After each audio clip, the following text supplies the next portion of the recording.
৮টিরও বেশি যুদ্ধ বন্ধের কৃতিত্ব দাবি করা ডোনাল্ড ট্রাম্প এখন আর শান্তি চুক্তি নিয়ে তেমন ভাবছেন না। তাই বিশ্বকে নতুন করে অস্থির করতে এবার ইরানের দিকে সাগর দানব খ্যাত মার্কিন বিমানবাহী রণতরী ইউএসএস আব্রাহাম লিঙ্কন পাঠিয়েছে যুক্তরাষ্ট্র। একই সঙ্গে তেহরানের বিরুদ্ধে কি ধরনের কঠোর পদক্ষেপ নেওয়া হতে পারে তাও স্পষ্ট বার্তা দেওয়া হয়েছে। আরব নিউজের খবরে বলা হয়, দক্ষিণ চীন সাগর থেকে মধ্যপ্রাচ্যের উদ্দেশ্যে যাত্রা শুরু করেছে এই শক্তিশালী বিমানবাহী রণতরী। ইরানে চলমান সরকার বিরোধী আন্দোলন, দেশ জুড়ে অস্থিরতা এবং ইরানের বিরুদ্ধে মার্কিন প্রেসিডেন্ট ডোনাল্ড ট্রাম্পের প্রকাশ্য হুমকির প্রেক্ষাপটেই এই সামরিক মোতায়েনকে তাৎপর্যপূর্ণ হিসেবে দেখছে আন্তর্জাতিক মহল। কিউব হোল্ডিংসের গল্পে সেই রেখাটি আঁকা হয়েছিল আজ থেকে ১ যুগ আগে। নকশাই আমাদের ভাষা। Cube holdings limited.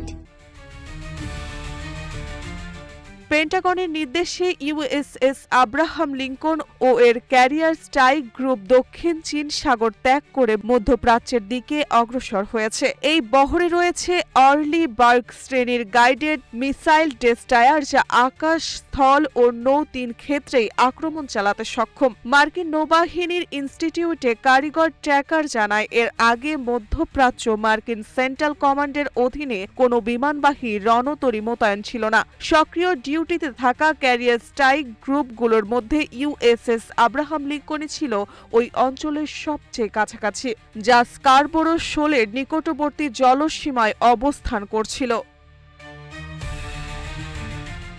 বিশ্লেষকদের মতে এই মোতায়েন কেবল সাময়িক শক্তি প্রদর্শন নয়, বরং ইরানের অভ্যন্তরীণ রাজনৈতিক সংকটকে কেন্দ্র করে চাপ বাড়ানোর কৌশল। ইরানে চলমান সরকার বিরোধী আন্দোলনে সাধারণ জনগণ রাস্তায় নেমে আসায় দেশটি এমনিতেই চাপে রয়েছে। এই পরিস্থিতিতে যুক্তরাষ্ট্রের যুদ্ধ জাহাজ পাঠানো তেহরানের জন্য নতুন করে উদ্বেগ তৈরি করছে। ওয়াশিংটনের কূটনৈতিক ও সামরিক ভাষ্য থেকে স্পষ্ট, ইরানে পারমাণবিক কর্মসূচি, আঞ্চলিক প্রভাব এবং অভ্যন্তরীণ অস্থিরতা সব মিলিয়ে যুক্তরাষ্ট্র এখন কঠোর অবস্থানের দিকেই এগোচ্ছে। ফলে মধ্যপ্রাচ্যে নতুন করে উত্তেজনা বাড়ার আশঙ্কা করছেন আন্তর্জাতিক রাজনীতি বিশ্লেষকরা। মার্জিয়া মৌ, রূপালী বাংলাদেশ।